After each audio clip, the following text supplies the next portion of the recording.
Hapon po sa ating lahat, nandito ako, magbabasa ako kay pagbabalik sa altar.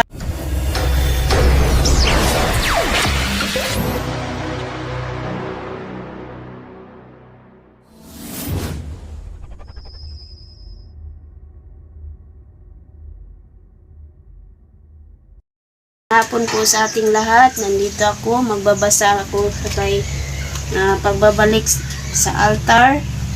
Ito po yung babasahin ko, ang anak ng pagpapalakas ng loob.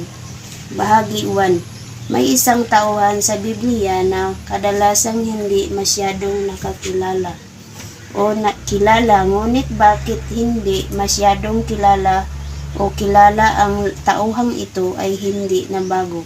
Ang ginampanan niya sa Biblia sa halip na isang malaking kawalan.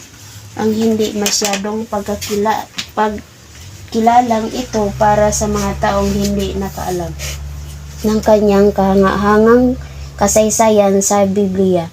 Inilalarawan siya ng Biblia bilang isang mabuting tao, puspos ng banal na espiritu at nanampalataya sa Gawa 11 verse 24.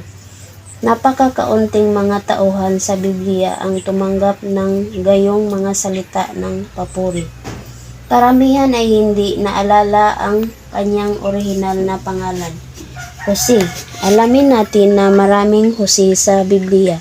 Seventh-day Adventist Bible Dictionary ay tumutukoy sa 14 na Jose at Joseng ito ang huli sa listahan. Mas naalala natin siya sa kanyang palayaw. Bernabe, isa sa mga pangunahing tauhan sa Bagong Tipan. Bernabe at partikular na tinutukoy sa Bagong Tipan.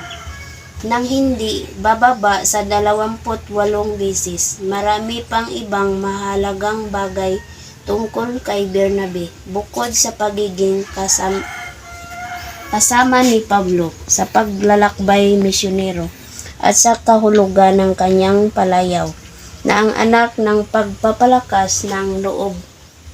Mga Gawa 4 verse 36 bilang isang Levita. Siya ay isa sa pinakamahusay na nag-aaral at may alam sa banal na kasulatan. Higit sa lahat, ang buhay ni Bernabe ay sumasaalalim at nagpapakita ng malalim na kamalayan sa banal na kasulatan.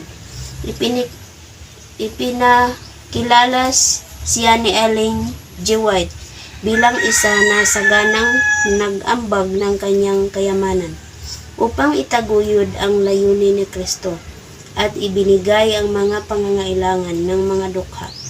Isinaad ng Gawa 4:37 kung paano niya ibininta ang isang bukid na pag-aari niya at dinala ang salaping pinagbilhan at inilagay sa paanan ng mga apostol.